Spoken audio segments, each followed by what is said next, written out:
생명의 생가 이영훈 목사입니다. 오늘은 12월 10일 주일이죠. 생가에서는 신명기서를 묵상해 오는데 오늘이 70번째 시간입니다. 29장 1절에서 15절까지는 모압 평지 언약갱신이라고 하는 내용이죠. 이스라엘은 광야에서 40년의 세월을 보낸 후 출애굽 2세대가 가나안 땅 입성을 앞둔 모압 평지에서 이전 세대가 호렙산에서 하나님과 맺은 언약을 다시 한번 확인하고 있습니다. 먼저 1절의 말씀을 보면 호렙산에서 이스라엘 자손과 세우신 언약 외에 여호와께서 모세에게 명령하여 모압 땅에서 그들과 세우신 언약의 말씀은 이러하니라 했습니다. 이 본문은 모압 땅에서의 언약의 갱신이라고 부르죠. 출애굽 19장 이하에서 출애굽한 히브리 민족은 호렙에서 여호와 하나님과 언약을 맺고 하나님의 백성이 되죠. 하지만 지난 40년간의 광야에서의 실패가 가나안 땅에서의 실패로 이어지지 않기를 바라는 모세의 마음을 찾아볼 수 있습니다. 호렙산에서나 모압 평지에서나 언약의 본질은 바뀌지 않았습니다. 하나님은 이스라엘을 자기 백성으로 삼을 것이며 이스라엘은 여호와를 자신들의 하나님으로 인정하고 하나님의 말씀에 순종하는 삶을 살게 될 때 하나님은 이스라엘을 안전히 보호할 뿐만 아니라 풍성한 축복을 내리시겠다는 언약이요 약속입니다. 하나님은 가나안 입성 앞에서 이스라엘 민족이 가나안의 우상으로 인하여 지나온 날의 실패를 반복하기를 원치 아니하셨습니다. 그래서 다시 한번 언약을 갱신하고자 하시는 의미가 담겨져 있죠. 이제 2절에서 9절까지는 지켜 행하라 그리하면 형통하리라 했습니다. 지금 모세와 함께 있는 이들은 대부분 광야 2세대들이죠. 하지만 그들 중에 40에서 50대 이상의 연장자들은 모세를 통하여 애굽에서 있었던 그 큰 시험과 이적과 큰 기사를 보았고 기억하고 있습니다. 그러나 깨닫는 마음과 보는 눈과 듣는 귀는 오늘까지 여호와께서 너희에게 주지 아니하셨느니라 했습니다. 그러므로 주께서 40년 동안 너희를 광야에서 인도하셨거니와 라고 말씀을 하시죠. 이스라엘은 광야에서 놀라운 경험을 했습니다.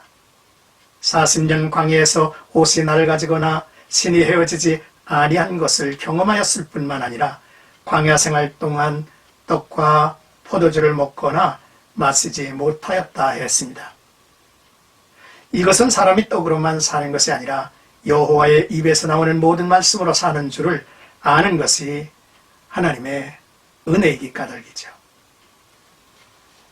이제 너희가 이곳에 올 때에 헤스본 왕, 시혼과 바산 왕 옥이 우리와 싸우러 나왔으므로 우리가 그들을 치고 그 땅을 차지하여 르벤, 갓, 므낫세 반 지파에게 기업으로 하나님이 주신 것을 지적하죠. 누가 싸워주셨고 그들을 멸하여 그 땅을 너희 형제에게 주었는지를 상기시키며 그런즉 너희는 이 언약의 말씀을 지켜 행하라. 그리하면 너희가 하는 모든 일이 형통하리라고 선언을 하신 것이죠.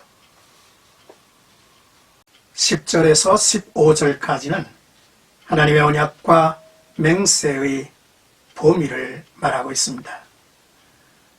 하나님의 위대한 언약은 이스라엘의 모든 사람과의 언약이며 놀랍게도 이스라엘과 함께 하나님 앞에 서 있는 자들과 하는 것인데 하나님께서 내 조상 아브라함과 이삭과 야곱에게 맹세하신 대로 오늘 너를 세워 자기 백성으로 삼으시고 그는 친히 내 하나님이 되시려 함이니라 라고 말씀을 하십니다. 그리고 여기 우리와 함께 서 있지 않는 자들까지 그 대상으로 맹세하는 것이라 선포하셨죠.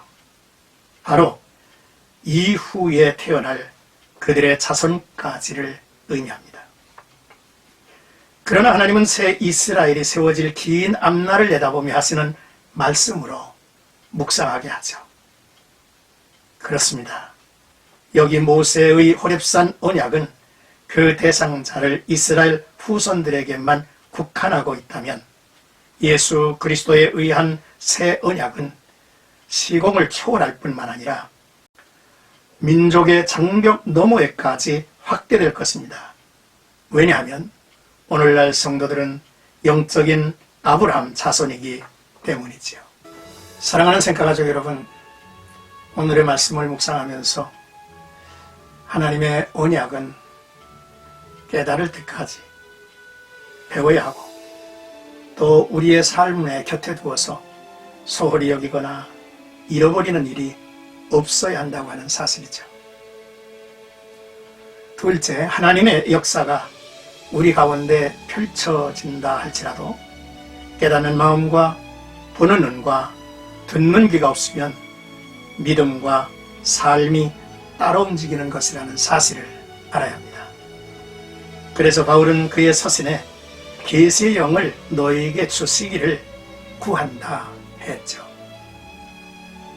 셋째, 이스라엘 조상 아브라함과 이삭과 야곱에게 맹세하신 대로 하나님은 우리를 모두를 자기 백성 삼으시고 친히 우리의 하나님이 되시려 하심이라는 사실을 깨닫고 그 말씀에 순복하며 사는 아름다운 나와 여러분들이 되기를 주의 이름으로 축복합니다.